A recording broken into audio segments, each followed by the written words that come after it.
empezar, buenas noches para quienes estén todavía en la puerta. Los invitamos a pasar.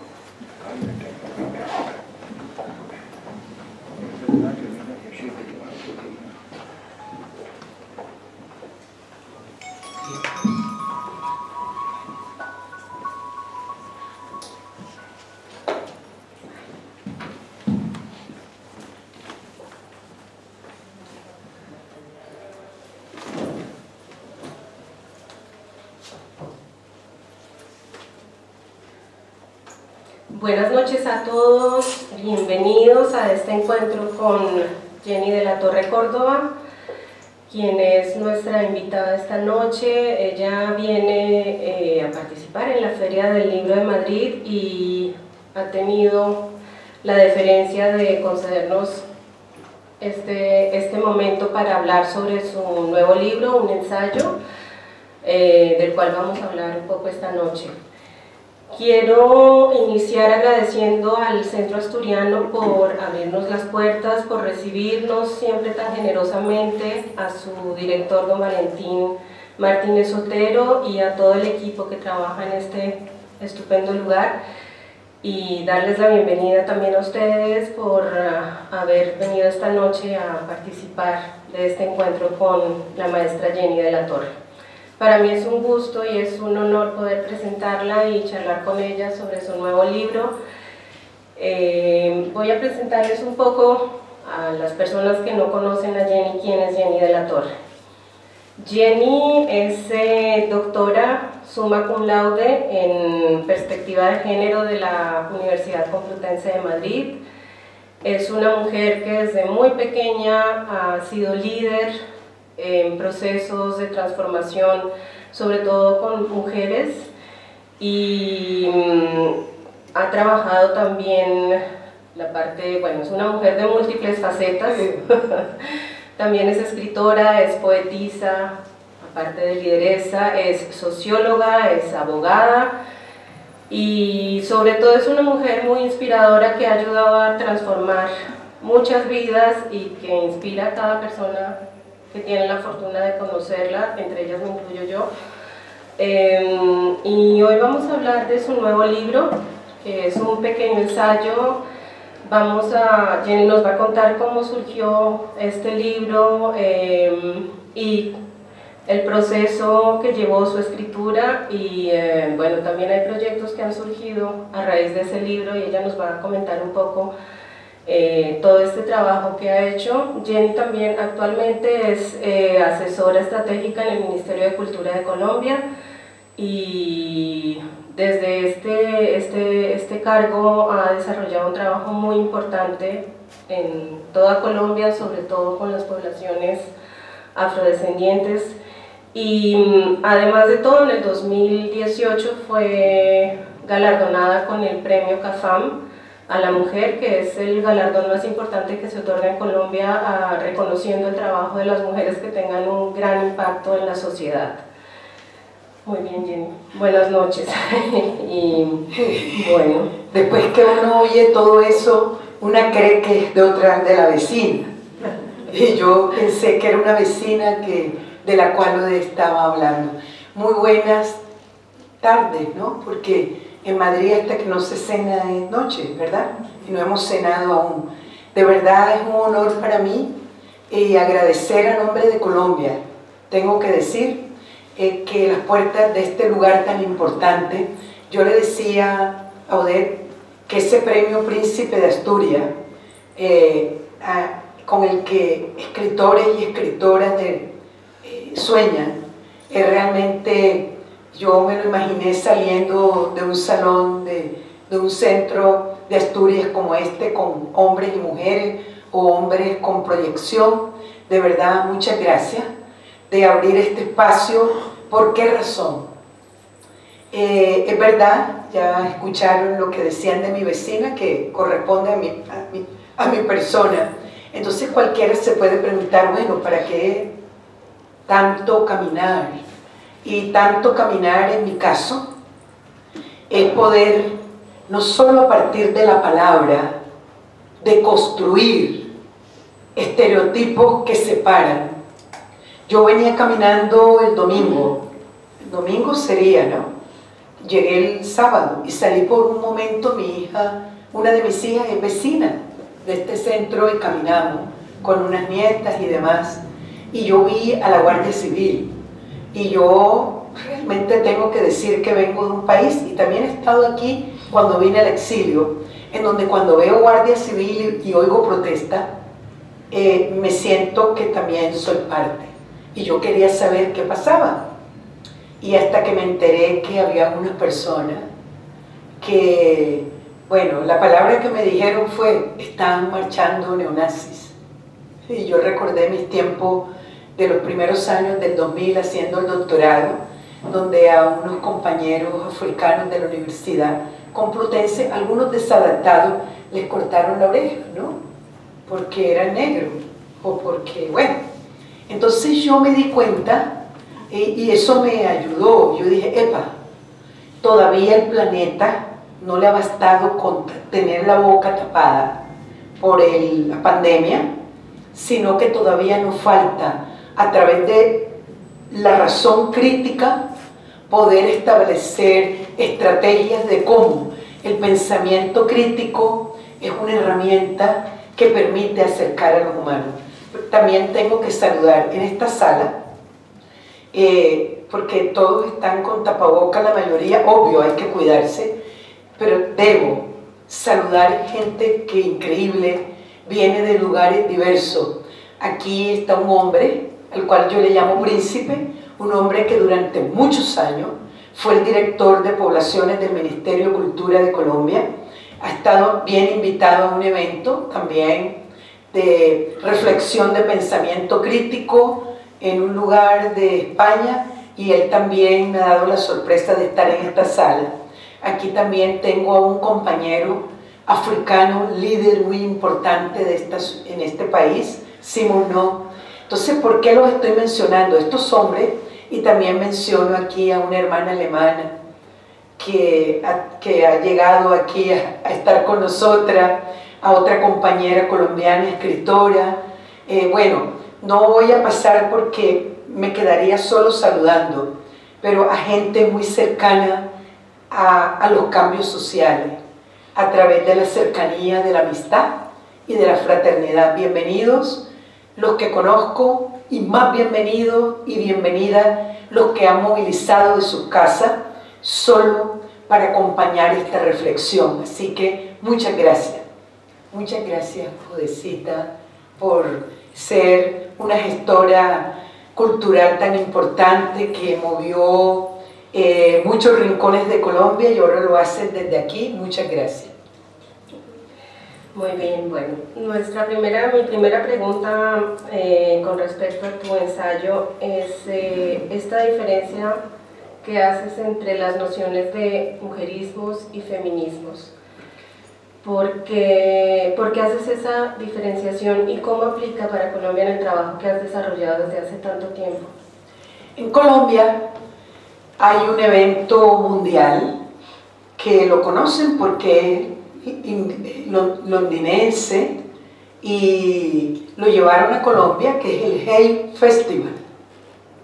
El Hay Festival tiene una sede a principio de año en Cartagena de India, que es mi ciudad natal porque allí crecí, y allí esas calles fueron las que me motivaron a levantar la voz como herramienta de resistencia y también como herramienta de inclusión.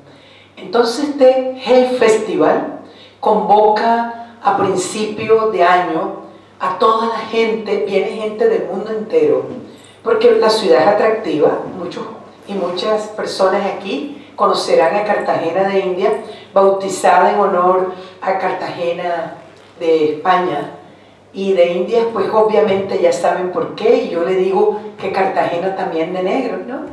Entonces, allí se reúne lo más granado de la cultura del mundo, y es un espacio muy interesante porque no solo convoca para hablar, convoca para pensar y convoca para inspirar. Y en el año 2019, la invitada estrella al Hay Festival fue una mujer que se llama Chimamanda Ngozi. ¿La conocen? Sí. Claro, aquí estamos ante gente de la cultura.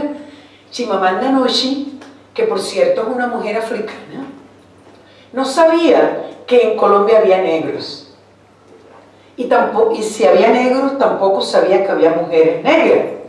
Y si no sabía que había mujeres negras, menos sabía que había mujeres escritoras, poetas y demás. Entonces el Ministerio de Cultura, al cual yo comenzaba a vincularme en este periodo, decidió llevar a 30 mujeres a ese Hay Festival. El tema de los colores y del colorismo, como dice una gran escritora fallecida, que ahora les cuento su nombre porque no se puede honrar a una escritora, pero tengo que decir Toni Morrison, que es una maestra, que se nos fue ya. Ella dijo que había que trascender las barreras del colorismo, ¿no? Entonces, este Hay Festival trascendió las barreras del colorismo, porque la verdad que para asistir al Hay Festival hay que pagar mucho dinero, hay que hacer mucho esfuerzo para entrar a toda esa semana, porque si bien está en Cartagena de India, es realmente proyectado como para una élite cultural. Este año esa limitante, yo le digo, los muros invisibles de bronce se cayeron, y las 30 mujeres, que todas curiosamente fuimos unas mujeres negras, y el ser mujeres negras no es que convierte en un Harlem, ni tampoco en un gueto, sino que fuimos, y cuando estábamos sentadas, todas éramos afrodescendientes, ¿no? Mujeres escritoras, muchas conocidas y demás que pertenecemos, bueno, y allí estaba Chimamanda Ngozi como la invitada especial de ese Hay Festival. Esto fue muy sonado, fue mediático, no para solo Colombia, sino para el mundo. Y Chimamanda Ngozi se convirtió en una, voy a decir porque la palabra es conversadora permanente con nosotras las 30 mujeres que estábamos allí en ese Hay Festival por primera vez en la historia del Hay Festival. Voy a aclarar, no estoy diciendo en este espacio que el Hay Festival es racista ni clasista, sino que hay un acceso reducido a cierta élite cultural, ¿no? Y este año se abrieron las puertas, fue muy, muy especial. Y ella tiene una obra que se llama ¿Por qué todos deben ser feministas? Es una de sus obras estrella que yo no sé si sus seguidores y seguidoras la han leído, pero yo venía estudiándola desde antes de tener el gusto de pasar una semana interactuando con esta mujer. Esta mujer joven, negra, es solo una mujer de la cultura, una escritora. Y yo repito el tema de que joven, negra y mujer, porque estos son 3 líneas que traspasan y transversalizan esta obra, pero que no es una obra para negros, con negros, ni para solo para mujeres, sino para todos y todas. Yo me di cuenta y también le dije, porque compartimos muchos espacios de debates con ella, ya traspasando la línea del colorismo, tuvimos unos encuentros sobre el hecho de ser mujeres y hombres, sin ismos, sin separaciones. Yo pregunté a ella que cuando ella escribió este ensayo, no fue así, fue un ensayo, ella en quién estaba pensando. Ella me respondió que ella estaba pensando, esto es muy curioso, no está en el ensayo, ¿no? Ella dijo que estaba pensando en las mujeres, pero yo pregunté, ella estaba en el micrófono y yo pregunté, pero luego no es para contarle a los hombres ¿qué realmente significa ser feminista? Y dijo, no, yo lo escribí pensando en las mujeres que crían a los hombres, especialmente a mi amiga Yaele, o Jaile, que es una de mis amigas africanas que estudió conmigo y cría un niño para ser un rey africano machista, y tuve miedo. Y yo escribí este ensayo pensando cuántas mujeres habían en el mundo criando hombres de cualquier color, sin abordar el tema de cómo nos vemos las mujeres en el siglo XXI en una interacción perfecta entre hombres y mujeres para construir una sociedad en que ser mujeres, ella no dijo el resto que yo estoy explicando, pero yo lo interpreté como se los estoy diciendo. Yo lo interpreté diciendo que ella estaba poniéndole una de los granos de arroz a la olla, de la paella, porque la paella son muchas formas de pescado que no todos son iguales.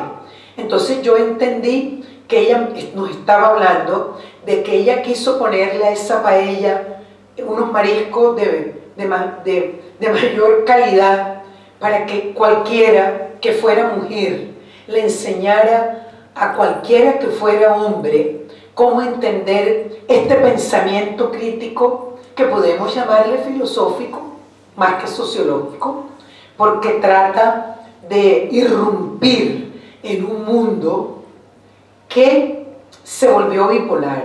Entonces alguien me dijo, bipolar, eso es una enfermedad. Le dije, no, eso no es enfermedad. El mundo es bipolar, hay unos hombres y unas mujeres. Son dos polaridades con un pensamiento crítico distinto.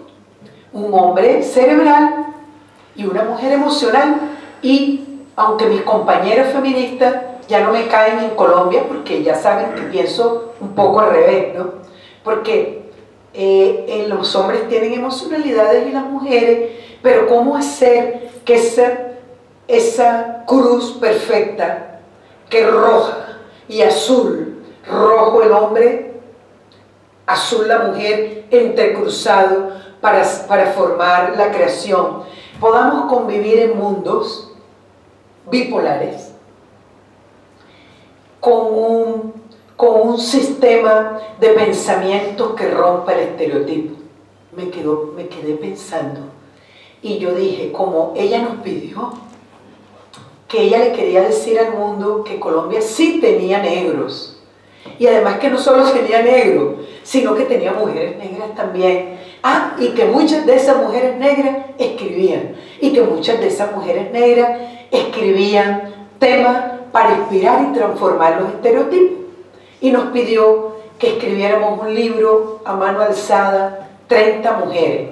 Yo, como tengo en mi ADN una formación española, yo soy nieta de un español de la Sigüenza y soy nieta de un hombre negro descendiente de africano.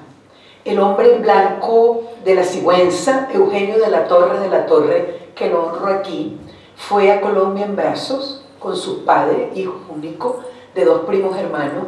Él me crió, me entregaron mis padres y él me crió. Y él me crió en una Cartagena de Indias calurosa, donde se golpea y él a los 2 años dijo que yo tenía que aprender a escribir y a leer. A lo mejor un poco preocupado, porque como él me decía bola de cacao, a lo mejor me quedara, no sé, él era un hombre del siglo XIX, ¿cierto? Entonces él me enseñó algo que agradezco y que para él era español, a cumplir los acuerdos. A lo mejor eso fue lo que recibió en su casa, y él me enseñó a cumplir los acuerdos y la hora. Entonces, como a Chimamanda Ngozi le dijeron 30 mujeres escritoras que iban a escribir un ensayo para que se publicara un gran libro que se traduciría en inglés, para que el mundo entero nos leyera, y nos leyera a partir de una variable que fuera más allá de ese libro que es muy bueno. Uno compra los libros de los autores escribiendo novelas maravillosas, pero que ella quería que ese libro fuera una novela de la vida real, de nuestras propias vidas y de nuestras propias maneras de insertarnos en sociedades con particularidades diferenciadas. Entonces yo esperé que las 29 dijeran que lo habían escrito. De hecho, yo sugería a la ministra de Cultura de ese momento, compañera y amiga, que les contara. Ella me decía, madrecita, ya escribirán, pero yo escribía al segundo día. Y no porque fuera la más aplicada, sino porque creí. Y aquí surge este ensayo, que es el ensayo que nos ha convocado hoy. Todavía las 29 no han entregado su texto. Y a mí me reclamaron los que lo editaron y demás, que la OIM Internacional, la Organización Internacional de las Migraciones, y un programa de inclusión para la paz que se llama IPA en Colombia. Ellos querían y ellas que yo escriba el resto del libro, pero no. Este resumen, que no es un resumen, tiene pocas hojas, pero tiene tela, como dice en España, para 500 páginas de vida, porque cada uno de estos textos está debatiendo una categoría, y la categoría feminismos y mujerismo va más allá del color.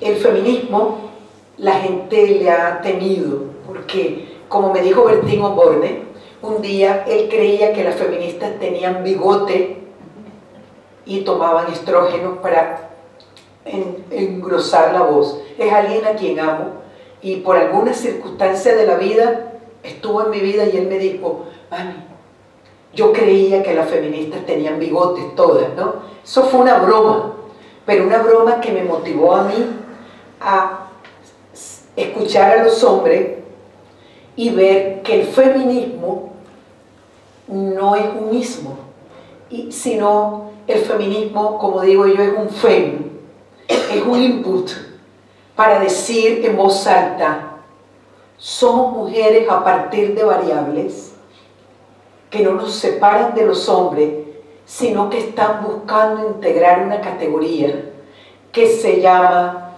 hombres y mujeres conviviendo en armonía con las diferencias en el siglo XXI, que es el siglo en que se caen las barreras de las ideologías. Miren qué ironía. Entonces pasa algo. Unas mujeres norteamericanas académicas, y yo también, no soy parte porque era otra generación y ya quisiera ser una de ellas, por allá en los 50 se dieron cuenta, muchas, que estaba pasando algo que iba a reventar. Y llegan los 60 y efectivamente llegan las mujeres que igual ayudaron a los movimientos de derechos civiles en Estados Unidos, estas mujeres feministas, pero bueno, ahí no eran unas mujeres feministas, les decían que eran los ángeles de acero, ¿no? Porque eran invencibles, y estas mujeres llegan diciendo, aquí estamos, queremos votar, y nadie nos va a hacer claudicar. Entonces estas mujeres se convierten en indomables y todo lo que sabemos, y de allí nace ese pensamiento crítico, y lo aclaro, pensamiento crítico que se llama cómo unir los ismos que nos separan del otro, y de ahí la corriente se llama feminismos. Solo que quedó algo en el tintero, quedó algo en el tintero. Había mucho trabajo que hacer. Yo siempre lo digo no para justificar, sino que había mucho trabajo. Entonces, este pensamiento crítico que lideraron muchas mujeres antes que nosotras, las del siglo XX, en pleno después de los 50, porque realmente la gente cree que esto comenzó en el siglo XX. Falso. En el siglo XIX las mujeres hablaban de esto cuando se estaban cambiando el corsé. Lo que pasa era que hablaba el esposo, ¿no? Y las que se atrevieran mucho se las llevaban para el convento. ¿Quién quería ir para el convento a forzada? Se podía ir al convento voluntaria. Entonces, dicen que en los vestier de señora se estaba hablando de ese pensamiento crítico que se llama el feminismo. Solo que las mujeres de los 60 le pusieron el nombre. Y luego, nosotras, yo digo nosotras, ¿no? Las mujeres negras, especialmente académicas de Estados Unidos, ellas se comenzaron a dar cuenta que era muy bueno el pensamiento crítico, filosófico, que se denominó los feminismos, y dijeron, las mujeres blancas, nosotras las hemos acompañado, nosotras también hemos hecho esto. Rosa Parks se bajó de un autobús y se sentó en la parte derecha cuando estaban segregando, cuando había segregación. Ella se dijo, no me para nadie de aquí, pero ella no dijo que era feminista. Todo el mundo sabe la historia de Rosa Parks, que crea un movimiento de Me Too o de las vidas negras importan. Ya lo hizo ella ya, no ello, con George Floyd. Se vuelve a despertar hasta en un rincón de Londres en que cualquier vida importa, pero que en este caso las vidas negras se importaban. Esas mujeres pensaron antes que todo esto, pero ya habían pensado otras mujeres negras. Hay una mujer negra que en una de esas reuniones, bueno, antes de que concedieran el voto a las mujeres en Estados Unidos, se paró y dijo, el único es que yo soy una mujer, y ahí no se podía hablar ni las mujeres ni los hombres. Entonces, a raíz de esas voces distintas, nace otro pensamiento crítico que es poco conocido y que las mujeres y los hombres lo deberían conocer, y se llaman los mujerismos. Mujerismos. Mujerismo no es como ser mujeres, no. Mujerismo es como poder definirte cuando otro u otra no te define. En este caso, de este ensayo, los mujerismos están relacionados con ser mujeres estereotipadas por un sistema, especialmente un sistema que justo no es el que escribieron los hombres, sino una corriente que las mismas mujeres enarbolaron. Las mujeres distintas a las mujeres chicanas, o a las mujeres negras, o a las mujeres inmigrantes en Estados Unidos, aún las mujeres de la India o del Pakistán, que estaban, como ahora lo dice la vicepresidenta de Estados Unidos. Ella dijo un día que esas voces también estaban silenciadas, pero estaban ahí, que su madre era una, que nadie sabía que era una médica, que tenía que ir a la clínica, pero luego tenía que venir y también ayudar a criar a los hijos de la vecina, y los hijos de la vecina eran hijos de inmigrantes judíos, o sea que no eran negros o judías, pero ellas también eran mujeristas, ¿no? O también hay hombres mujeristas. Los hombres mujeristas son los que no se sienten parte de un sistema, o sea que el sistema no los describe. Entonces, un hombre puede ser mujerista, esto sería raro. Yo soy un mujerista porque el sistema en que vivo, aunque yo tengo la piel blanca, o soy judío, o soy pakistaní o iraní, o soy afgano, ese lugar o ese sistema, porque no es un lugar físico, sino es un sistema de pensamiento que es excluyente y en el cual pensar de otra manera no es bien visto o no está escrito en ninguna parte. Entonces el mujerismo es una resistencia a un sistema que quiere englobarte en una descripción en donde tú no te ves identificada o identificado. O sea, vean que cualquiera podía no venir hoy. No, eso de mujerismo deben ser de unas mujeres raras que se han inventado otra estrategia para hablar de esos feminismos que son con bigotes. No. Si tuviera vertirse estaría riendo. Le voy a decir que le he dedicado su pedazo en esta invitación del Centro Asturiano.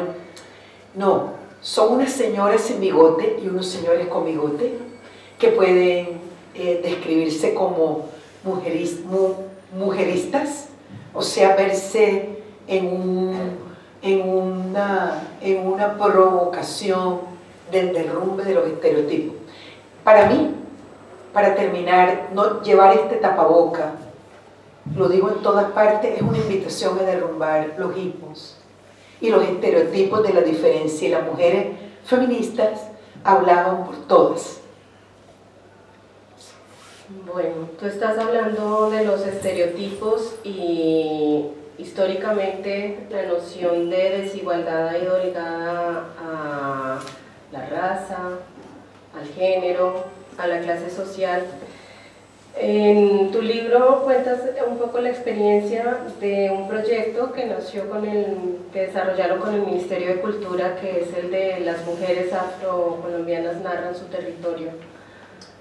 ¿Cómo podríamos, o a través de este trabajo, cómo se pueden derribar los estereotipos en los grupos minoritarios en Colombia? Aclaro que Colombia fue el primer país de la región que en el año 1991 se atrevió, cuando los multiculturalismos en el planeta debatían la noción multicultural, que no tiene que ver con ser negro. En España es un lugar multicultural, no es igual en España, en España no es igual ser catalán que ser de andaluz, o no es igual ser una andaluza a ser una mujer de Madrid. Eso se llama multiculturalismo. En los años 90 y en los años 90, a principios de los 90, el mundo entero se debatía en la noción multicultural, ojo, en la noción multicultural como un fenómeno filosófico, sociológico y antropológico. Entonces los países de América Latina, el Caribe, estábamos en pie. De hecho, curiosamente, y lo digo en todas partes, en el año 91, bueno, en el año 89, los grupos, los movimientos sociales de Colombia, hicimos unas campañas para que Colombia debatiera la Constitución Nacional. La Constitución Nacional era confesional, del año 1886. Esta Constitución, retrógrada, no porque era retrógrada. Cuando la Constitución del 1886 nace en la vida, dijeron que había sido escrita para ángeles. Entonces, los ángeles se transformaron, y a lo mejor ya esos ángeles habían dado paso a unos ángeles más humanos, y había que buscar humanizar la Constitución del 86. Miren por dónde viene esto, ¿no?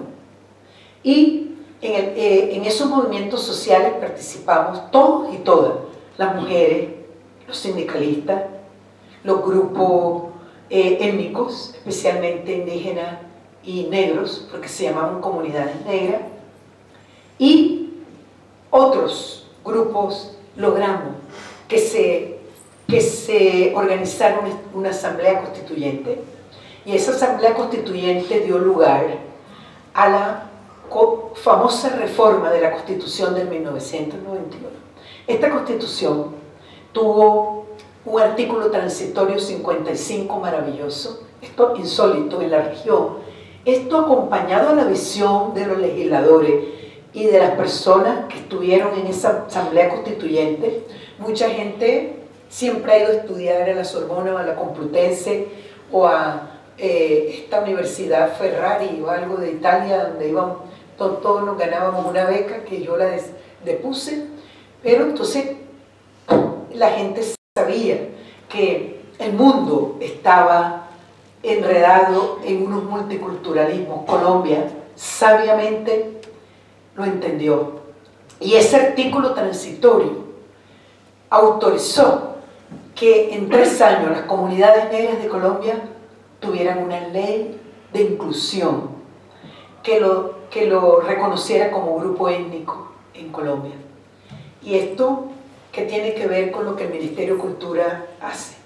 Pues esa ley permitió en el año 1993 que se reconocieran derechos particularizados, no como un gueto, a las comunidades negras de Colombia, que ya realmente, como saben, fueron las comunidades mestizas con los españoles y con todo el que llegó allá, pero que reconocieran su diferenciación cultural, su étnica y demás.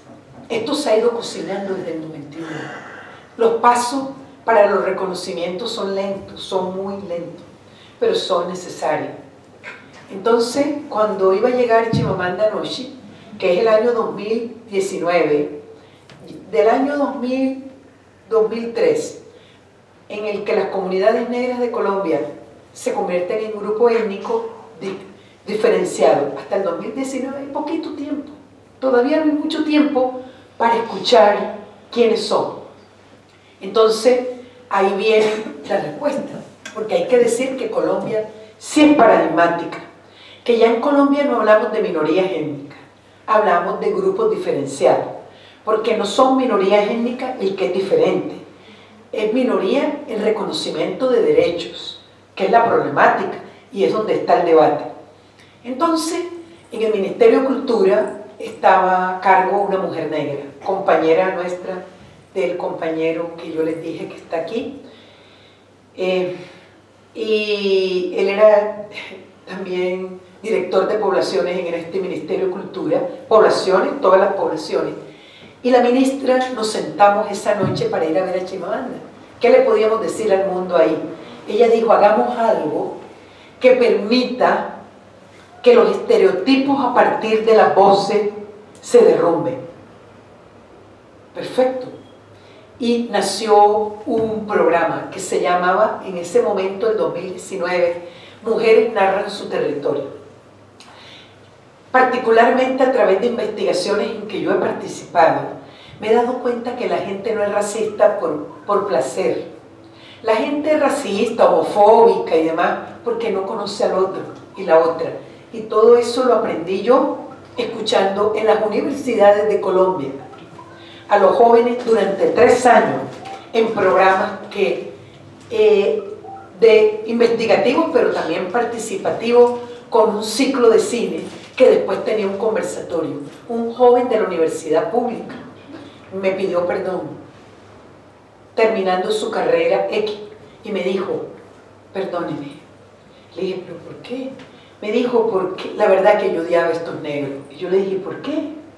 Y me dijo, porque es que mi padre me dijo una historia y el maldito era un negro, ¿no es cierto? Pero yo hoy le pido perdón, maestra, porque me doy cuenta de que yo crecí con ese chip. Entonces, nadie nace racista, nadie nace homófobo, nadie nace en la diferencia. Entonces, Mujeres Narran es un programa en el cual las mujeres escriben, después de haber sido entrenadas en un programa por el Ministerio de Cultura, mujeres con actitud para escribir, porque en Colombia siguió existiendo una tradición oral de lo que de pronto se acordaban de África. O sea, la tradición oral en Colombia es muy rica culturalmente, entonces ya escribir es otra cosa, y de ahí nace que un país que ha reconocido su multiculturalidad y su multietnicidad y su diversidad, lo dice la Constitución, da paso a un nuevo programa en el cual fomenta el reconocimiento del otro y la otra a través de la literatura, de la narrativa, de la poesía, maravillosos textos. Yo te hago una promesa. Yo voy a mandar al centro de Asturias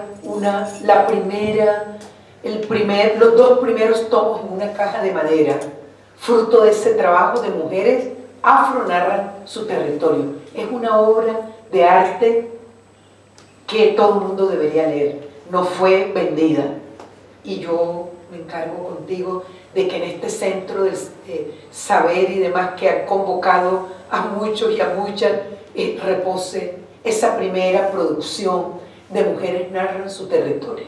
Pero ¿qué pasó? No podía ser excluyente. Lo primero fue mujeres negras o mujeres afrodescendientes narran su territorio, y fue un éxito total.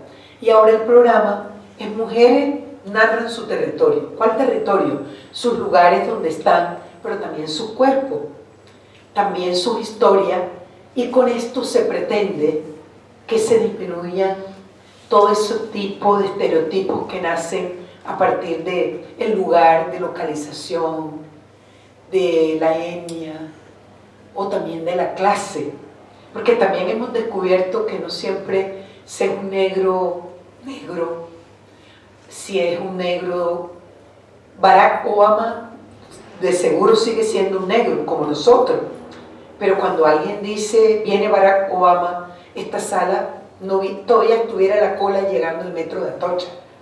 ¿Cuál es la diferencia? Pues es un negro que es conocido, entonces significa que todavía algunos grupos étnicos o sociales requieren ser mediáticamente conocidos, y cuando tú conoces a alguien, tumbas el estereotipo. Muy bien, hay una frase que me llamó la atención en el ensayo, que dice lo siguiente: el feminismo no es algo biológico, sino una ideología transformadora abierta a cualquier ser humano. Si partimos de una de las bases de la sociología, encontramos en los planteamientos de Augusto Comte, que es el padre de la sociología, y de Emil Durkheim, que es considerado el padre de la sociología moderna, ellos dicen todo lo contrario. Totalmente, claro. Bueno, ¿cómo cambiar esa visión de las cosas? Hay muchas investigadoras que desde hace mucho tiempo están tratando de incluir esa noción de feminismo dentro de las teorías de la sociología. ¿Cómo se puede hacer ese trabajo? Tú que ya tienes un trabajo de campo muy avanzado y que eres socióloga, que tienes esa visión. ¿Ustedes se acuerdan cuando Aristóteles dijo algo sobre el reloj y las mujeres? ¿Alguien se acuerda? ¿Lo sabe alguien aquí? ¿Alguien sabe lo que Aristóteles dijo con relación a las mujeres y el reloj? Aristóteles un día dijo, y de verdad, que las mujeres, bien, servían para ver la hora, ¿no? Igualito Comte y Durkheim. Ellos no lo dijeron. Yo los he defendido porque soy socióloga y yo estudié los textos de Durkheim y Comte. Entonces, si yo dije, si el señor Aristóteles dijo un poco, ¿no? En las horas del tiempo, no dijo que para ver el reloj, ¿no? Sino que él dijo que las horas del tiempo, que las mujeres podíamos ser útiles para contar el tiempo, el transcurrir del tiempo, ¿no? Yo lo interpreté como que Aristóteles había dicho que las mujeres solo servían para ver la hora. Y yo sé que si Aristóteles estuviera hoy aquí en este diálogo con nosotros, no diría lo mismo. Porque él diría, oh, y piensan, y debaten la filosofía. Ah, entonces Durkheim y Comte estaban escribiendo como un hombre que escribió Joseph Campbell, El vuelo del héroe. Yo estudié más sociología con Joseph Campbell, ¿no? Y yo debatí el concepto porque Joseph Campbell dijo, el único que tiene permiso de hacer su vuelo heroico, o sea, de tener éxito, son los hombres. Las mujeres tienen que resignar. Él no dijo que se tenían que resignar, pero dijo que cuando un hombre hace su viaje heroico, o sea, todo su tránsito hacia el éxito, pues, oh la la, descubrimiento total. Y nadie nos ha impedido, en mi caso, que yo haya podido debatir esto escribiendo ser mujer, un viaje heroico. Y él dijo, ser hombre, yo dije, ser mujer es un vuelo heroico. Y él dijo, ser mujer es un viaje heroico. Entonces la deconstrucción del momento, del momento le corresponde no a Comte ni Durkheim, le corresponde a quien al pasar del tiempo, como dijo Aristóteles, ya no necesita leer en femenino ni en masculino, sino que el transcurrir del tiempo va creando un pensamiento que deconstruye la realidad del momento. Entonces, paralelo a Durkheim y a Comte, las mujeres veníamos caminando independiente a que la primera mujer que tuvo una graduación en Colombia, que dicen que fue una médica, es mentira, fue una socióloga. Entonces esa socióloga de Colombia, que fue la primera mujer en Colombia en graduarse en una facultad en los años 60, fue una socióloga que estudió a Comte y a Durkheim. Y ella no los debatió en ningún libro porque lo he tratado de buscar, pero ella lo debatió con su propia vida. Ella se convirtió en la primera mujer que tenía que graduar a la Universidad Nacional porque ella estudió a la par de los señores. Entonces, ella con su graduación derribó el estereotipo del señor Comte Durkheim. Y yo, para defenderlo, pero realmente me lo creo, ellos se hubieran permanecido con Matusalén, que me hubiera gustado, ellos hoy con sus 1000 años, o con sus 300 años, o sus 100 años, porque no son tan antiguos, pero ellos, si estarían hoy, estarían llenas las vitrinas de las librerías académicas sobre tratados de Durkheim y Comte, reconociendo la fuerza y la potencia de los dos grupos humanos. Entonces, ahí ya sabemos que el feminismo, como dijo Chimamanda Ngozi, que tengo que nombrarla, que ahí fue mi inspiración, respondiéndole a Chimamanda Ngozi, el feminismo ya lo tenemos claro porque lo dijimos al principio, no es un tema biológico, es decir, lo aclaramos, no es un tema de mujeres, es un tema de pensamiento crítico, de mirar la relación que se establece de género en una sociedad entre hombres y mujeres, necesita ser debatida, reflexionada, protegida y enseñada desde el momento en que una señora se embaraza de un hombre, porque ojalá pudiéramos, pero no podemos romper el paradigma sagrado de que lamentablemente la fuerza de creación sola da el señor y la señora. O sea que el tema del feminismo es un tema de hombres y mujeres. Todos y todas, como dice Chimamanda Ngozi, debemos ser feministas, es decir, todos y todas debemos comprender que ser hombres y mujeres en una sociedad que se construye a partir del arquetipo de los diferentes, hay que debatir. Y de verdad, la paciencia de estar aquí, porque yo sé que todos y todos los que están aquí esta noche son personas que, como diría Chimamanda Ngozi, son personas cultas. Y culta no es quien se ha leído muchos libros, porque esa no es la noción de ser culto. La noción de ser culto es quien ha leído y ha puesto en práctica, y que con su aplicación ha transformado, si bien no una sociedad, ha transformado su propia vida y la vida del pequeño o gran mundo donde se desenvuelve en su vida. Muy bien. Bueno, vamos con una última pregunta y después, si entre el público alguien tiene preguntas, pasamos a una ronda. Otro de los temas importantes que tocas en tu ensayo es el tema de la identidad. ¿Cómo se construye la identidad en este siglo XXI cuando esta construcción incluye nociones como la diversidad, la cultura, la resistencia, el feminismo, los mujerismos y todo lo que nos has contado en lo que llevamos de esta conferencia? Ya, el siglo XXI se convirtió en el siglo de las identidades múltiples. Entonces es igualito que el señor Durkheim y Comte. Yo voy a hablar de lo que más trabajo. Yo trabajo la identidad de ser una mujer negra y trabajo la identidad, lo que más trabajo todo, que no soy ser una mujer negra no es ser una socióloga negra, ni ser una escritora negra. Soy una escritora, una poeta y una mujer negra. Entonces, Yo trabajo muchos aspectos de la identidad a partir de la noción de la etnicidad, desde el punto de vista de la negritud, ¿no?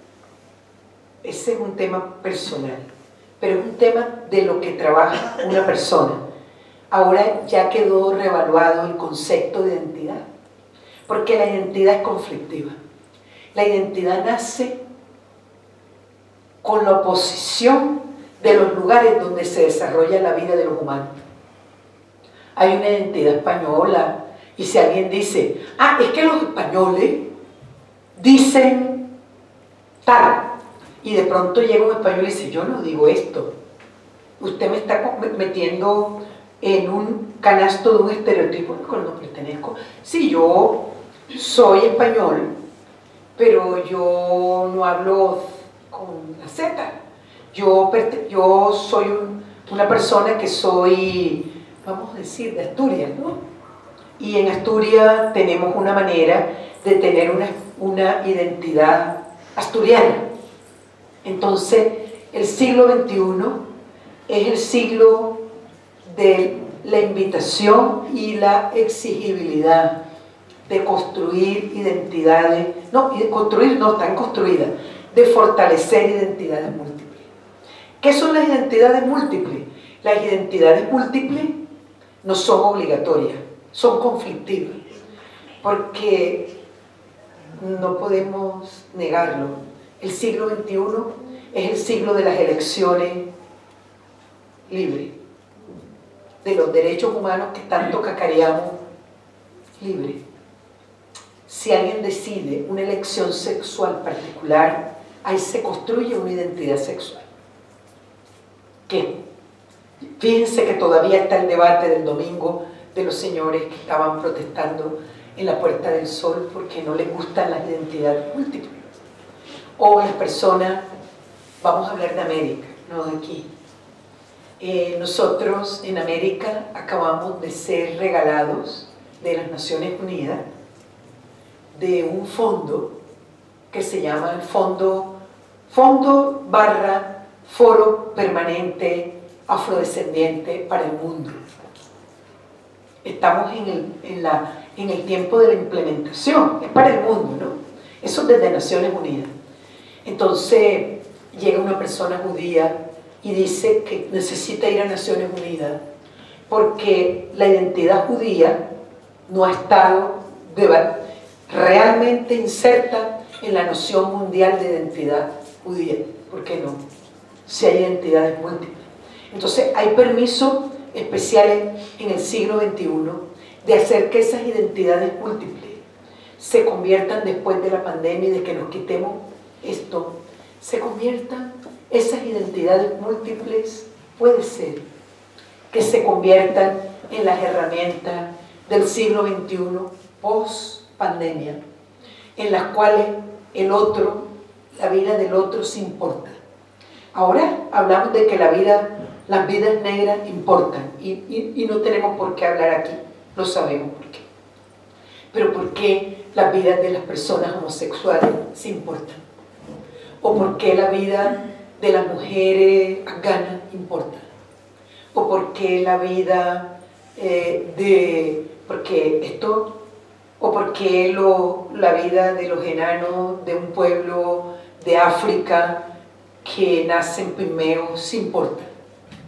Entonces son identidades múltiples que puede ser el camino hacia sociedades inclusivas, sociedades respetuosas, sociedades donde la espiritualidad, porque eso es otra cosa.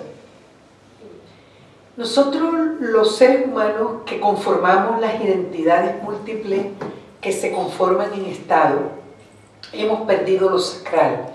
Lo sacral es reconocernos como seres humanos a partir de la diferencia. Eso es espiritual. Porque la gente pregunta, ¿qué es eso espiritual? Ponerse así y decir, oh, no. Eso es una forma de elección de identidad espiritual o de identidad religiosa o como querramos. La identidad, la sacralidad es aquello que hace que las identidades diferenciadas se respeten. Eso es lo que son derechos humanos. Los derechos humanos son frutos de las identidades múltiples. Porque tú no puedes reconocerle a un humano que no sabes quién es, no puedes reconocerle sus derechos, por eso todo es debatible. Si tú todavía tienes unas prevenciones porque la gente negra, o porque la gente judía, o porque la gente alemana, o porque los afganos, o porque Hitler, entonces, en el momento que el debate trascienda los estereotipos, las identidades múltiples del siglo XXI se van a convertir en la llave maestra para resolver de forma más amigable los conflictos producidos por las diferencias, oigan bien, y las diversidades. Muy bien. ¿Alguien tiene alguna pregunta? Yo sí quería hablar un poco, por favor. Bueno. Voy a utilizar el micrófono, si me lo permite. Se lo permitimos. Lo ha debido pedir antes y así yo hubiera tenido apoyo. Bueno, yo lo primero quiero agradecer mucho la oportunidad de este acto, muchísimo. Gracias, Odette, por comentárnoslo, y gracias, Jenny, por venir a este centro asturiano donde tenéis vuestra casa. Muchas gracias. Es un verdadero honor, una gran satisfacción, y la verdad es que, bueno, intuyo y advierto, pues toda su experiencia, su compromiso, su sensibilidad, reflejada en todo lo que nos ha comentado y en lo mucho que ha escrito y en este libro que nos presenta, ¿no? Yo soy una persona que tengo una cierta sensibilidad justamente hacia la diversidad cultural. Acaso por mi condición de profesor en la Facultad de Educación, y en algún curso hemos tenido que impartir educación intercultural, esa asignatura, y luego hemos hecho algunos eventos, y este año, este curso, casualmente, pues propusimos un proyecto que se llama Innova. El título no lo he puesto yo, es genérico, Proyecto Innova, docencia, y bueno, lo hemos presentado y soy yo un poco el responsable sobre el tema de la interculturalidad, la prevención del racismo y la xenofobia, ¿no? De manera que muy agradecido. Incluso he invitado a todos mis alumnos, que en rigor debiera decir son inmensa mayoría de alumnas, pero bueno, se conoce que están muy ocupados porque generalmente no vienen a casi nada. Es verdad, es una pena. Hay que hacérselo virtual. Sí, es a lo que están más acostumbrados, con permiso. Pero bueno, me ha gustado mucho. Luego le voy a preguntar, Jenny, simplemente si me matiza a mí, para, aunque yo tenga que profundizar en esto, la distinción que me he perdido un poco entre mujerismo y feminismo, aunque sean conceptos muy complejos, ¿no? Y luego viene una reflexión que tiene que ver con esto último, sobre todo lo de las identidades múltiples, que yo conocía algo por algunas lecturas de sociología. Pero me permito introducir una novedad. Soy en eso un poco pionero, con toda la modestia, pero con toda la sinceridad, ¿no? Porque yo introduzco ahí, por lo menos cuando pensamos en una persona y no en una sociedad en su conjunto, obviamente tenemos identidades múltiples si pensamos en grupos de personas, ¿no? No digamos en la humanidad entera.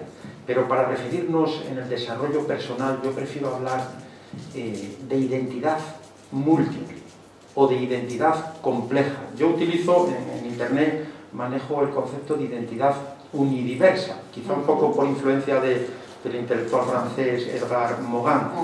¿Y por qué? No es por rizar el rizo, no es por complicar la cuestión.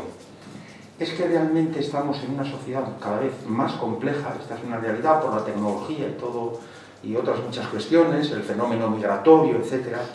Y si damos desde la academia, carta de naturaleza, lo de las identidades múltiples, entonces va a costar más aún el que integremos esas vertientes identitarias, yo prefiero hablar de vertientes y no de identidades propiamente dichas, en nuestro ser, y lo que es todavía peor, nos va a costar muchísimo pues el mantener el tipo, mantener un poco el gobierno, si se puede decir así, sobre nosotros mismos. Por eso mi propuesta de identidad, por lo menos para la reflexión, ¿no? Yo no soy quien para cambiar nada, la identidad unidiversa o identidad múltiple o identidad compleja. Porque si no nos puede ocurrir, y esto es muy gráfico, lo que ya plantea, que por cierto tenía algún problema psíquico, pero no lo digo esto para menospreciarle, sino todo lo contrario, por la consideración que eso supone. Yo soy psicólogo además, incluso en esta misma tribuna un catedrático de una universidad portuguesa nos habló sobre Fernando Pessoa. Qué casualidad que Pessoa en portugués, en español significa persona. Bueno, pues tiene unos versos muy elocuentes, y yo creo que si fomentamos lo de las identidades múltiples a nivel personal, nos puede ocurrir un poco como lo que dicen estos versos. Viven en nosotros numerosos seres. Si pienso o siento, ignoro quién es quien piensa o siente. Soy tan solo el lugar donde se siente o piensa. Es decir, el sujeto... Bueno, por eso. Bueno, nada más, no quiero terminar, pero sí valga como un gesto, como un símbolo, porque un poco de nuestras preocupaciones que le comentaba este libro, que es Violencia y Diversidad Cultural, es una obra colectiva que coordinamos el profesor Jesús Martín y un servidor, donde yo tengo un pequeño capítulo. Para usted, Jenny, muchas gracias. Muchas gracias. Muchas gracias. Gracias. Ahora me lo dedican, por favor. Me ha emocionado. ¿Saben por qué? Porque ese era el plan. No estamos en tiempos de sentarnos, solo que no era mal. Hasta que tuvimos la pandemia hacia atrás, hemos tenido grandes conversatorios y grande apuesta por proteger el conocimiento como respaldo a la convivencia pacífica entre los humanos, ¿no? Pero después de estar con esta pandemia que nos atemoriza, nos convierte en vulnerable, reunirnos en un espacio como este, que lo agradezco inmensamente, dejando, como dice el profesor, toda esta cantidad de ocupaciones. Ese era el debate. Profesor, así como usted nombra, yo voy a anotar lo que el profesor ha dicho sobre esa identidad compleja que tanto nos obligó a estudiar en la Universidad Complutense especialmente, y de la cual se deriva. Yo puedo decirles que eso es la descripción de identidad. ¿Saben qué es? Muchas descripciones, muchas visiones. Porque conceptualmente, ¿verdad, profesor? Hay muchas vertientes sobre lo que es identidad. Entonces, cada persona o cada grupo humano, cada académico o cada alumno o cada persona podría colocarse en una descripción de lo que es identidad, o que más se acomoda a lo que vive. La identidad, ya usted la describió, la identidad va ligada a nuestra historia de vida. Nuestra historia de vida y nuestro oficio y nuestra forma de integrarnos a la sociedad hace que surjan estos aportes tan valiosos como el del profesor. Él, a partir de su propia misión como profesor de educación y de tal, él está mirando cuál es la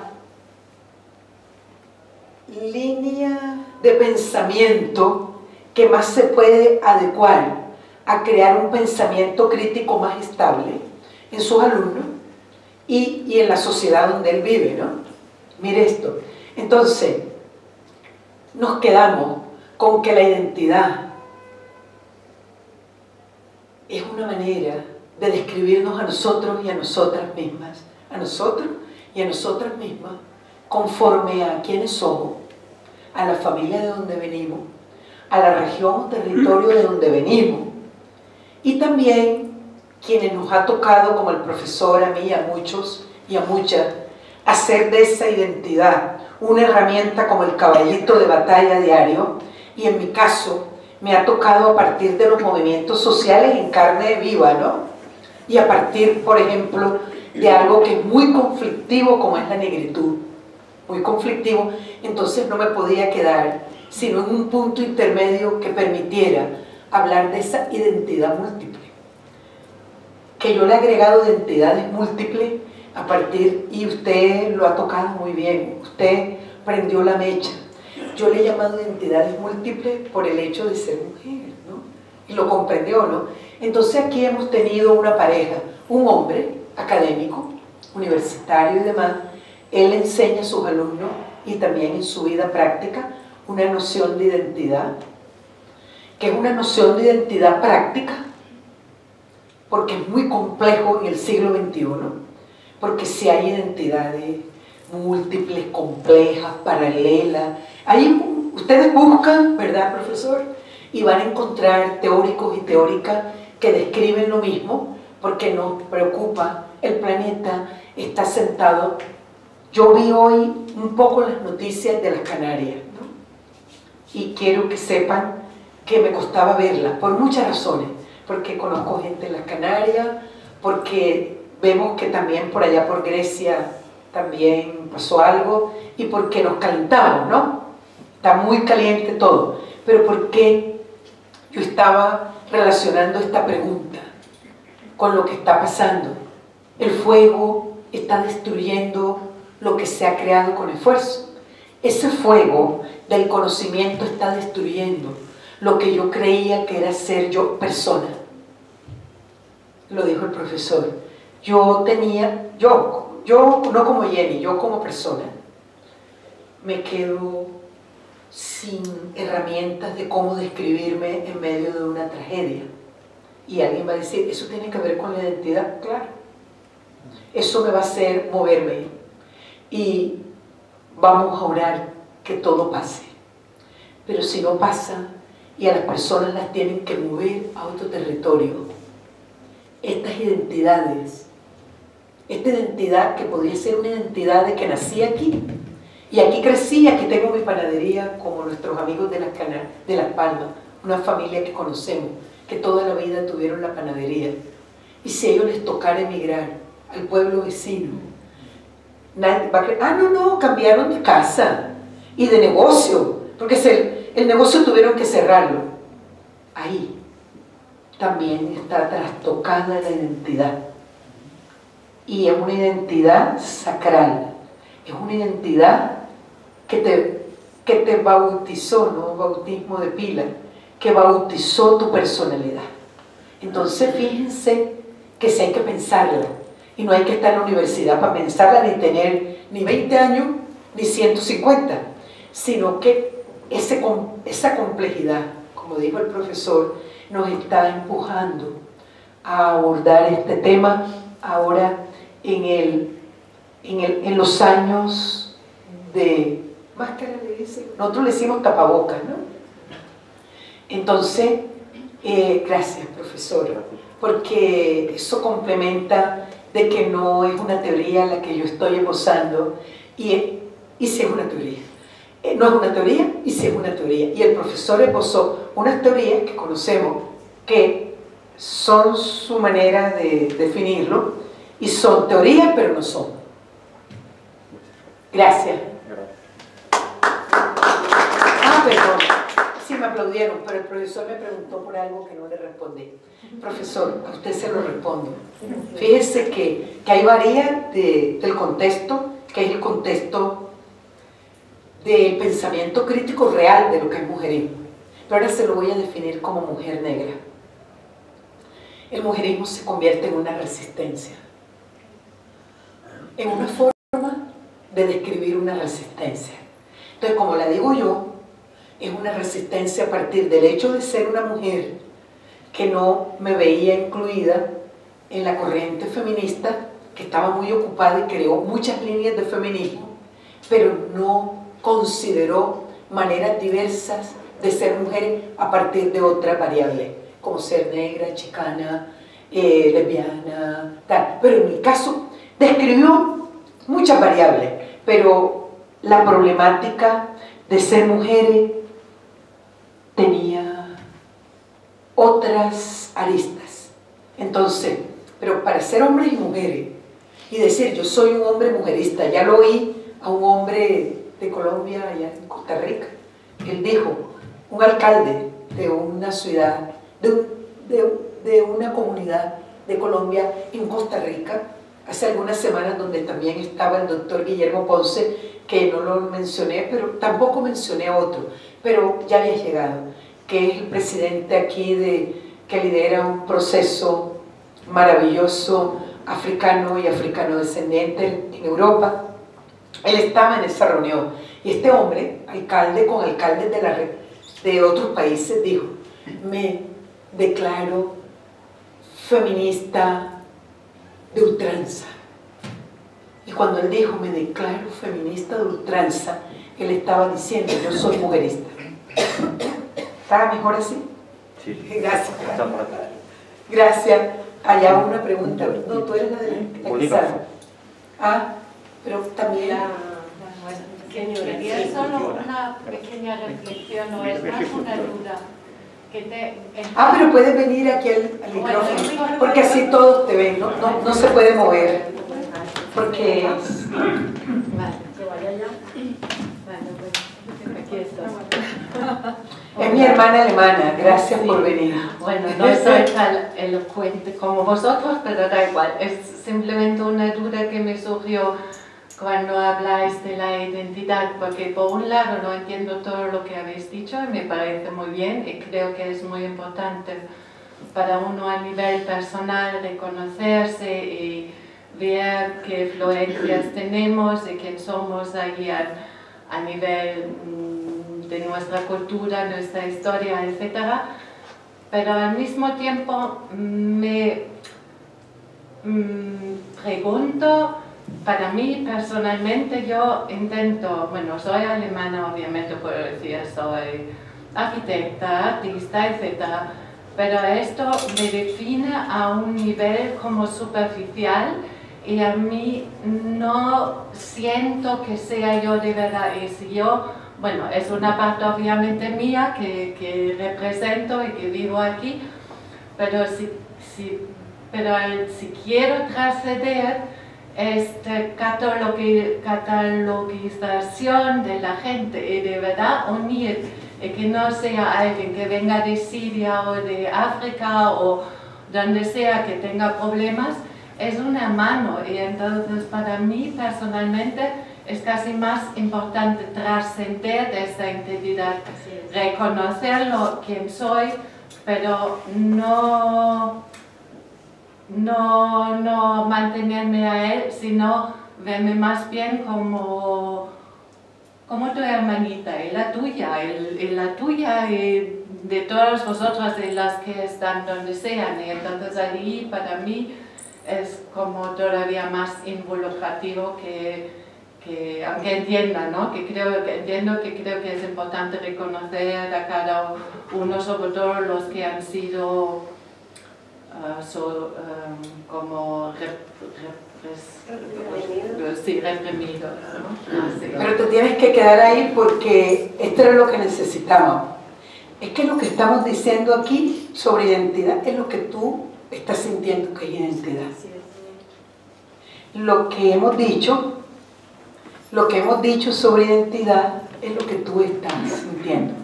Es más allá de que yo sea una socióloga o que yo escriba. Aquí estamos hablando, que es la pregunta porque es uno de los que está escrito respondiendo en el ensayo a Chimamanda. Lo que tú has dicho y lo que has entendido, eso es lo que es identidad. Eso, esa es la verdadera identidad. Y no tiene nada que ver en de qué clase eres o qué vida has llevado.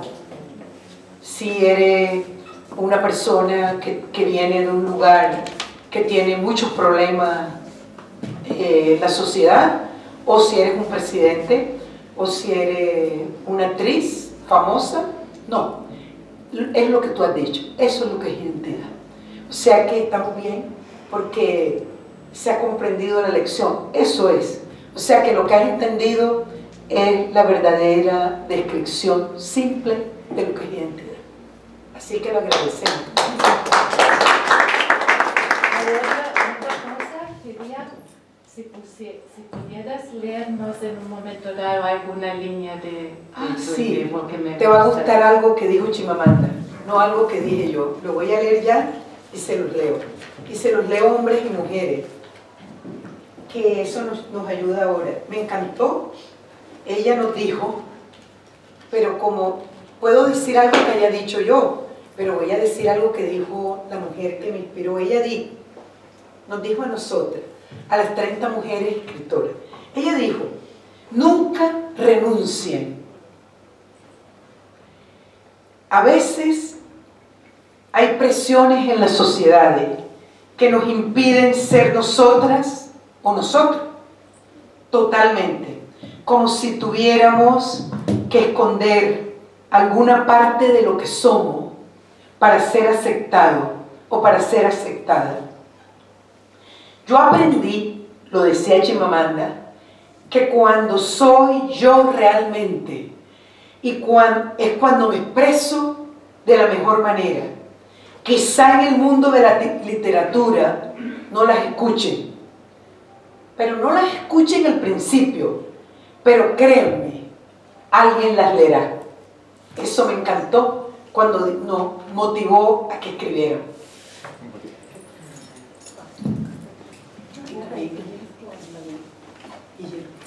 Gracias.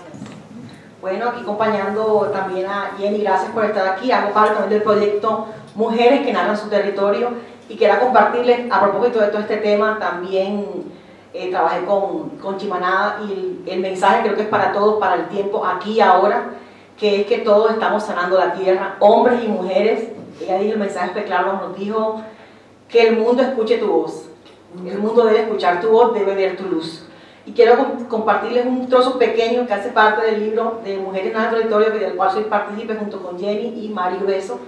Dice, mi tierra sanadora de amores, oh Colombia, eres inmortal. Gracias. Oh Colombia, eres inmortal, te ciñes de agua madurada al sol. Oh mi Colombia, tierra de amores, famosas por tu luna, por tu energía misteriosa. No mendigues amor, levántate soñadora. El agua que hoy te baña, sana entera la tierra. Oh bendita tierra de cantores, poetas, profetas y hasta reinas universales. No te quedes vencida, enferma, entristecida, esa no eres tú. El sonido de la flauta, del millo, sonríe al andar. Hoy cambiaste tu clima, tu cima, nos llenaste de fresco andar. Mujeres que narran el territorio, tú que estás aquí, bendita la mujer que amaste, bendita la mujer que olvidaste, bendita la mujer que te espera hoy en casa. Si ella está en casa, voy, ve y bésala. ¡Bravo!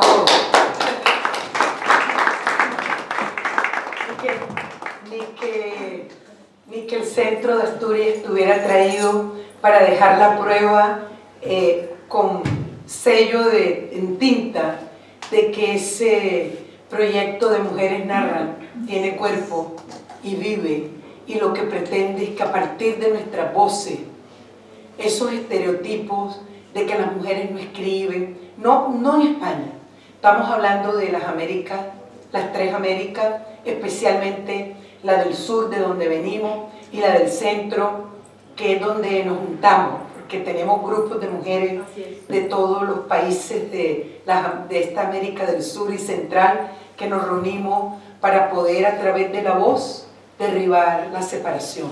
Gracias, compañeros, y gracias por estar aquí.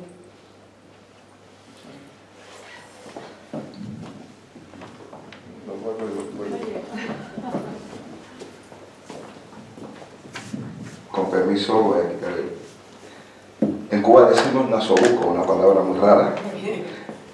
Por América es el tapabocas y aquí es nuestra mascarilla. Yo soy el doctor Ponce, mi maestra, Jenny de la Torre, y mi hermana. La pregunta es muy simple. Claro, como médico puedo comprender mucho que ha dicho el profesor y tu conferencia que ha llegado a la mitad por la cantidad de responsabilidad y trabajo, muchos conceptos, pero es muy complejo. Los sociólogos, para eso es una especialidad y es una ciencia del saber distinta. Pero quiero que desde el punto de vista sociológico ¿cómo tú nos puedes ilustrar en esta lucha que debo decirles que yo vivo 27 años acá, ya no soy tan cubano, soy casi cada vez más español, pero además mis 7 hijos son españoles, nacidos en Madrid, madres españolas, y por lo tanto mi identidad cada vez está más aquí, y por lo tanto yo trabajo como un negro, nunca mejor dicho, para hacer crecer y avanzar en el desarrollo de España. Sufro con España como sufro con lo que está pasando en el país. Entonces, en esa lucha que llevamos muchos años, Jenny vivió en Madrid muchos años y fue mi maestra en sus años aquí en España, en la lucha afro a nivel internacional. Y Jenny, por favor, dinos desde tu perspectiva y tus tantísimos años de experiencia y conocimientos sociológicos, ¿dónde radica, y el hermano Simón va a entender la pregunta aún mejor, porque siempre lo estamos diciendo, qué ha de hacer el movimiento afro, las mujeres negras, para conseguir trascender el espectro de la sociedad española, para que nuestra lucha, que es mucho más antigua, desde los años de la esclavización y los años de la lucha por los derechos civiles en Estados Unidos, la lucha de los movimientos negros en América, y aquí en España, ¿cuál es la explicación sociológica y qué tú nos recomiendas que hagamos para trascender las barreras que nos pone la sociedad española, para que al igual que el movimiento LGTBI, no sé cuántas letras más porque cada vez hay más, haya trascendido la sociedad, para que la lucha de las mujeres negras y blancas, al final mujeres, haya trascendido el espectro de la sociedad? Sin embargo, nuestra lucha, el reconocimiento social y legislativo de las comunidades negras por la igualdad en derechos y oportunidades. ¿Por qué no hemos conseguido nosotros los negros en España, siendo España la colonia de las Américas? ¿Por qué España nos niega el reconocimiento? Y por ejemplo, mis 7 hijos son españoles, madre española, pero son afrocubanos, padre cubano, y ellos se identifican como españoles blancos y como españoles negros. Sin embargo, la Constitución española, por ejemplo, no ha hecho lo que ha hecho Costa Rica recientemente, que reconoce la diversidad étnica y racial de la sociedad española. ¿Qué tú consideras que debemos hacer y a qué responde esta barrera tan grande? Gracias. Yo creo que mi respuesta no va a ser tan buena, porque para que sepas, no va a ser tan buena. Yo voy a responder una sola palabra y hasta me he puesto muy caliente: no rendirse. Yo tengo que decir en este micrófono de la Casa de Asturias, que me honra estar aquí, que yo llegué en el año 2000 y lideramos un movimiento respetuoso, incluyente y que tuvo resultados. Y tú eres mi compañero y también Simón no, y lo logramos. Ustedes saben que hemos recorrido otros países. Yo no estoy defendiendo mi pasaporte, que es español porque tengo un abuelo español, y porque acuérdate que era radical para Toima, pero acuérdate que este país nos permitió sentar casi que al presidente con nuestro compañero que pidió perdón, que hizo que Estados Unidos pidiera perdón por la esclavización. ¿Cómo es que se llama? Steve Cohen. Escuchen, España. Diputado. En el año 2001 hubo una reunión en Durban para el mundo, a donde asistieron todos los gobiernos. Oigan, porque hay que decirlo. Nosotros le llamamos, para nosotros la panacea, Durban 2001. En esa reunión de Durban estuvo España. Y nosotros conocimos quién fue por España, el entonces alcalde de Burgos. Pero él no era alcalde de Burgos cuando fue a Durban, era un ministro del gobierno, maravilloso hombre. Y España firmó los acuerdos de Durban. ¿Qué dicen los acuerdos de Durban? Muchas cosas. Pero para la pregunta del doctor Ponce, exactamente dice que todos los gobiernos del mundo entero tienen que realizar acciones para hacer que desaparezca todo tipo de discriminación o racismo de cualquier tipo. No decía racismo contra los negros ni contra los judíos, sino racismo y discriminación.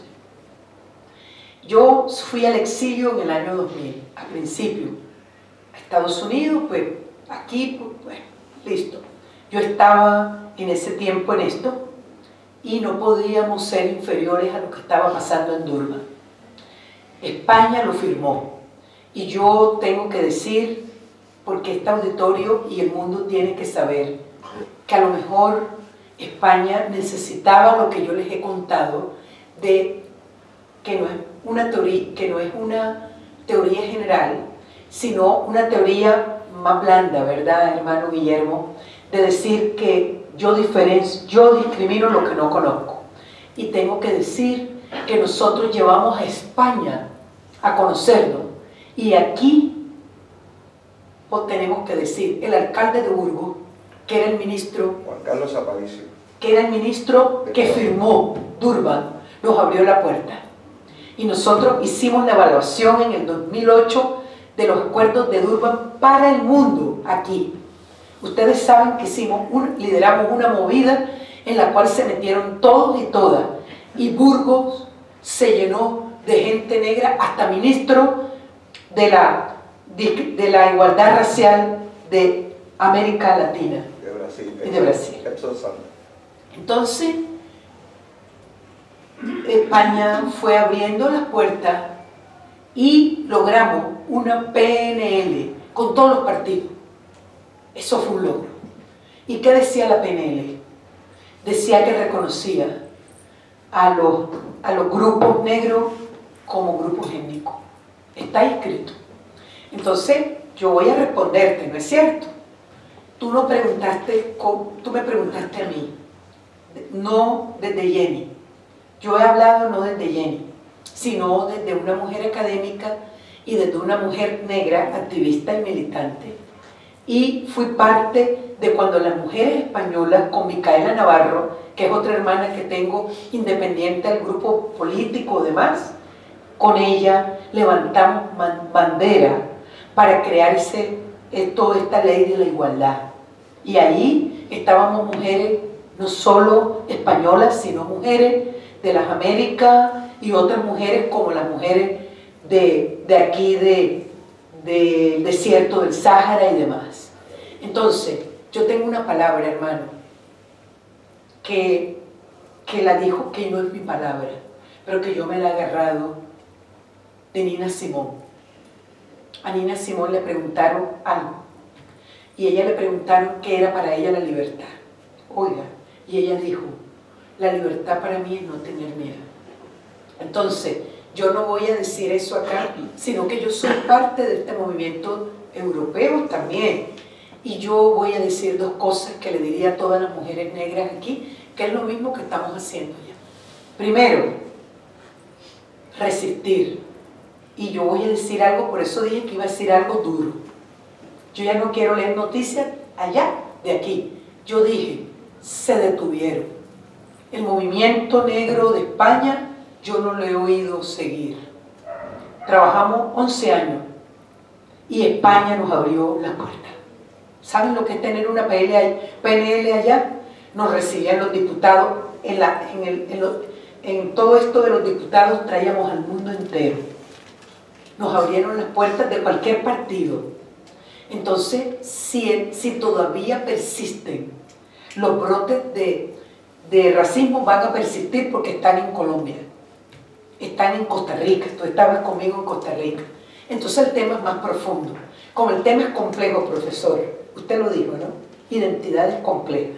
Que este señor lo dijo en Francia y lo dijo copiando una frase de las negritudes, de Frantz Fanon. Usted sabe que estaba prohibido en la universidad, me tuvieron que traer los libros escondidos de Frantz Fanon. Y ese autor en alguna de las partes habló de la identidad oculta de la cual hablaba Frantz Fanon, refiriéndose a la negritud. O sea que no es España. España y el mundo entero tiene problemas para aceptar las diferencias, pero no es España. Son personas y grupos que no conocen al otro. Mi recomendación para las mujeres negras de España y para los hombres negros de España, que yo soy una, es resistir, no tener miedo, y hay una tercera que tiene que ver con identidad compleja. Hacer con ese acciones, porque ahí está el racismo y ahí está la segregación. Pero ¿acaso nuestros hermanos norteamericanos se quedaron detenidos? ¿Acaso ellos siguieron teniendo miedo y no sentaron en el solio presidencial a un hombre negro porque reunía los requisitos? Entonces, la última, atreverse. Yo sé que en esta sala que hay hombres y mujeres españoles y mujeres y españoles negros ya te escucharon y me escucharon y saben que la diferencia es una riqueza en la multiculturalidad de este estado, de este reino. Entonces hay que seguir, sigamos invitándoles, sigamos compartiendo libros, profesor, sigamos compartiendo pensamiento crítico, sigamos contándoles de dónde venimos, como Simon No, nuestro hermano que viene de África, y sigamos diciéndoles que pertenecemos a grupos humanos donde vivir no es una utopía, donde vivir ya no siga. Nosotros venimos de lugares donde vivir hemos luchado para que no sea una utopía. Invitemos a España a acompañarnos para que esa utopía se convierta en una realidad que merezca ser vivida. Esto no es literal, porque sería literal si yo no demostrara con mi propia vida que no he tenido miedo, que sigo resistiendo aunque debería jubilarme y que sigo sentada en la Casa de Asturias. ¿No me ven? La gente de la Casa de Asturias no le preguntó a Odette si yo era negra, le preguntó. Entonces, hermano Guillermo y hermano Simon No, tenemos hoy un paso. Cuando Odette le contó por qué la Casa de Asturias no le preguntó de qué grupo étnico era yo, y soy una mujer negra sentada en la silla de la Casa de Asturias, por donde han pasado los más grandes, y de donde nace el premio Príncipe de Asturias. Es que no compartimos el principio. Yo saludé con honor, porque el premio Príncipe de Asturias lo ganó una profesora mía, Gita Vitali. Fue mi profesora en la residencia de estudiantes, no solo profesora, amiga, y le dieron el premio Príncipe de Asturias hace 2 años, 98 años, en la Universidad Lorena de Henares. Entonces, esto es un paso. Así es. Mi voz es una voz pero es una voz de una mujer, y una mujer que también es negra. Entonces, hermano Guillermo, ya lo comenzamos a hacer. Nosotros vamos a aplaudir a la Casa de Asturias.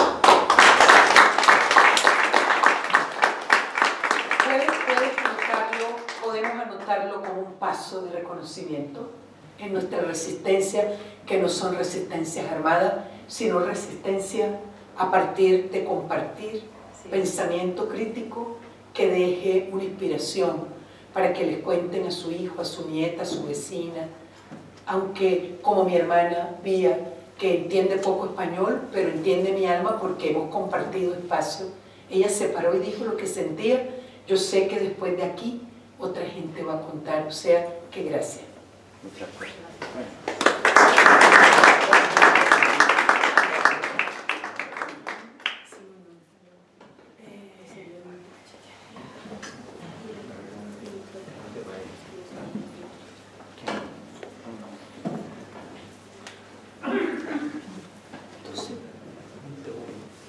Para poder darte el abrazo.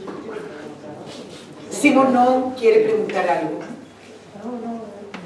Algo que ya no. Él ya se acabó, pero Simon no tiene la palabra. Disculpen, solo un momento porque no se puede callar la voz. Muchas gracias, felicidades, maestra. Por la exposición. Le voy a dar como un deber para tus alumnos sobre la identidad. Pero antes, decir sobre el tema de la lucha de los negros y todo eso, es la lucha más antigua. del mundo. Entonces, las demás luchas han bebido de nuestra lucha, han aprendido de nuestra lucha. Entonces, lo que las mujeres puedan ahora conquistar, los homosexuales, lo que puedan conquistar, lo han aprendido de nosotros. Así que son hijos nuestros. Tenemos que enorgullecernos de ello, doctor Ponce. Nosotros en nuestra lucha vamos a seguir profundizando o complejizando un poquito el tema de la identidad. En esa exposición de la identidad he entendido que, bueno, pues era como la identidad individual. Entonces, que esa identidad individual puede ser múltiple, y es múltiple. El tema es, claro, ya lo hemos hablado aquí, ¿no? Y en nuestras últimas intervenciones, la intervención también de la hermana alemana, a nivel comunitario, es que hay identidades grupales, es decir, personas que pertenecen, identidades individuales que pertenecen a un grupo, que simplemente porque pertenecen a ese grupo, su identidad individual está diluida, no se puede expresar, simplemente porque cuando ven, por ejemplo, aquí en España o en Estados Unidos o en Colombia, ven a un negro, a una negra, dicen, pues vale, ese es un negro. Entonces su identidad es la identidad grupal de ser negro. No tiene esa posibilidad de poder expresar su multiplicidad de identidad como negro. Entonces, allí es donde está la lucha de tantos grupos, ¿no? Es decir, cuando al individuo le meten dentro de un grupo y se define por ese grupo y sus derechos están en función del grupo al que pertenece. Ahí es donde, pues digo, doctor, la lucha tiene que seguir. Sí, sin miedo. Gracias.